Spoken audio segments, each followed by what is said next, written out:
সবাইকে ওয়েলকাম। এই ভিডিওতে থাকছে আগামী জিডি পরীক্ষার জন্য প্রিভিয়াস ইয়ার থেকে 20টি জিকে প্রশ্ন। চলো শুরু করি। আজকের প্রথম প্রশ্ন, মেগাস্থিনিস পাটলিপুত্র সম্পর্কে লিখেছিলেন যে এটি একটি বিশাল প্রাচীর দ্বারা বেষ্টিত একটি সুন্দর শহর। তিনি তার গ্রন্থে পাটলিপুত্রে 570টি টাওয়ার এবং কতগুলি দরজার উল্লেখ করেছিলেন। অপশান: এ 44টি, বি 54টি, সি 64টি, ডি 74টি। মেগাস্থিনিস তার গ্রন্থে পাটলিপুত্রে 64টি দরজার উল্লেখ করেছেন। পরের প্রশ্ন, নিম্নের কোন রাজ্যে হর্নবিল উৎসব পালিত হয়? এ আসামে, বি নাগাল্যান্ডে, সি মিজোরামে, ডি অরুণাচল প্রদেশে। উত্তর অপশান বি, নাগাল্যান্ড রাজ্যে হর্নবিল উৎসব পালিত হয়। 3 নম্বর, একটি সাধারণ ফ্রিস্টাইল রেসলিং ম্যাচে 3 মিনিটের কয়টি পিরিয়ডে বিভক্ত হয়, যার মধ্যে 30 সেকেন্ডের একটি ব্রেকও দেওয়া হয়? উত্তর অপশানে 2টি পিরিয়ডে বিভক্ত হয়। 2023 সালের মে মাসে কর্ণাটকের পুলিশ মহাপরিচালক প্রবীণ সুদকে নিম্নের কোনটির পরবর্তী ডিরেক্টর হিসেবে নিযুক্ত করা হয়েছে? প্রবীণ সুদকে অপশান বি, সিবিআই এর পরবর্তী ডিরেক্টর হিসেবে নিযুক্ত করা হয়েছে। 5 নম্বর প্রশ্ন, ভারতীয় সংবিধানের নিম্নের কোন ধারাটি ভারতীয় সংসদের সাথে সম্পর্কিত? এ 1 থেকে 12 নম্বর ধারা, বি 12 থেকে 40 নম্বর ধারা, সি 40 থেকে 70 নম্বর ধারা, ডি 79 থেকে 122 নম্বর ধারা। ভারতীয় সংবিধানের 79 থেকে 122 নম্বর ধারায় ভারতীয় সংসদের উল্লেখ রয়েছে। ফুটবল ম্যাচ দুটি দলের মধ্যে খেলা হয়। প্রতিটি দলে সর্বোচ্চ কত সংখ্যক খেলোয়াড় থাকতে পারে? অপশান এ 5 জন, বি 10 জন, সি 11 জন, ডি 15 জন। ফুটবল ম্যাচে প্রতিটি দলে 11 জন খেলোয়াড় থাকতে পারে। রাধাশ্রী ধর নিম্নের কোন শাস্ত্রীয় নৃত্যের সাথে সম্পর্কিত? এ কত্থক, বি ওডিসি, সি মণিপুরী, ডি ভারতনাট্যম। রাধাশ্রী ধর ভারতনাট্যম নৃত্যের সঙ্গে যুক্ত। তরল পদার্থের প্রসারণের হার সম্পর্কিত নিম্নের কোন বিবৃতিটি সঠিক? 1. তরলের প্রসারণের হার কঠিন পদার্থের চেয়ে বেশি। 2. তরল পদার্থের প্রসারণের হার বেশি কারণ তরল অবস্থায় কণাগুলি অবাধে চলাচল করে এবং কঠিন অবস্থায় থাকা কণাগুলির তুলনায় তরলের কণাগুলির মধ্যে বেশি ফাঁকা জায়গা রয়েছে। তরল পদার্থের প্রসারণের হার সম্পর্কিত বিবৃতিগুলির সবগুলিই সঠিক। 9 নম্বর প্রশ্ন, ভারতের বাণিজ্যিক ব্যাংক সম্পর্কে ভুল বিবৃতি চিহ্নিত করুন। 1. একটি বাণিজ্যিক ব্যাংক হল অন্য ধরনের প্রতিষ্ঠান যা দ্রব্য উৎপাদনকারী অর্থনীতির একটি অংশ। 2.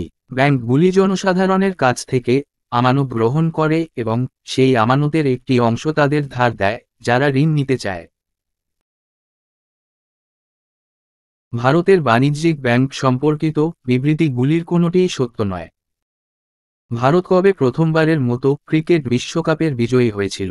এ 1975 সালে, বি 1979 সালে, সি 1983 সালে, ডি 1987 সালে।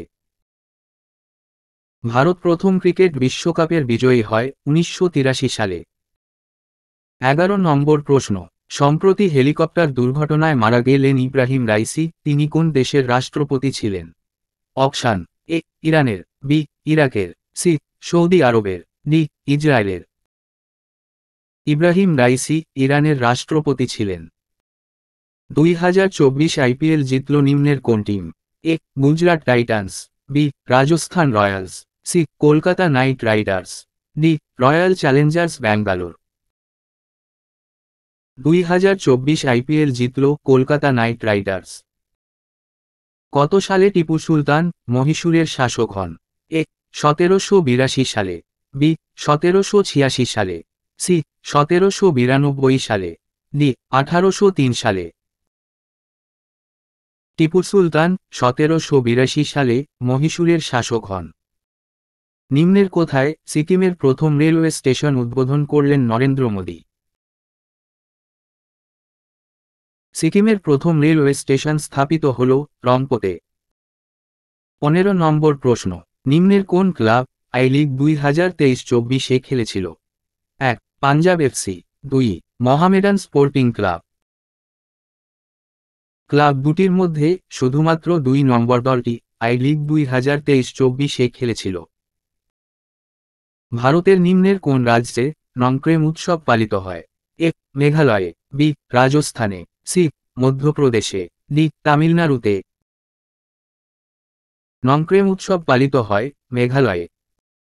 2011 সালের আদমশুমারি অনুসারে নিম্নের কোন রাজ্যের লিঙ্গানুপাত সবচেয়ে কম? এ. রাজস্থানের। বি. অন্ধ্রপ্রদেশের। সি.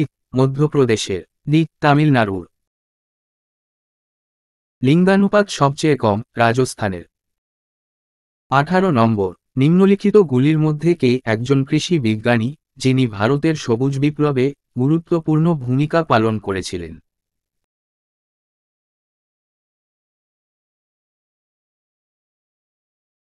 ভারতের সবুজ বিপ্লবে গুরুত্বপূর্ণ ভূমিকা পালন করেছিলেন অকশান ডি মোনকম্বু, শম্বাশিবন, স্বামীনাথন। নিম্নের কোনটি ভারতের সুপ্রিম কোর্ট কর্তৃক জারি করা রিট নয়? অপশান এ জুস সলি। বি. অধিকার পৃচ্ছা। সি. Habeas corpus. ডি. প্রতিষেধ বা নিষেধ করা। 5টি রিটের মধ্যে অপশান এ কোনো প্রকার রিট নয়। আজকের শেষ প্রশ্ন, কত্থক নৃত্য নিম্নের কোনগুলির একটি সংমিশ্রণ হিসাবে পরিচিত? অপশান এ সঙ্গীত ও কথার। অপশান বি সঙ্গীত এবং নাটকের। অপশান সি সঙ্গীত এবং নৃত্যের। অপশান ডি সঙ্গীত, নৃত্য এবং কথার। কত্থক নৃত্য সঙ্গীত, নৃত্য এবং কথার সংমিশ্রণ।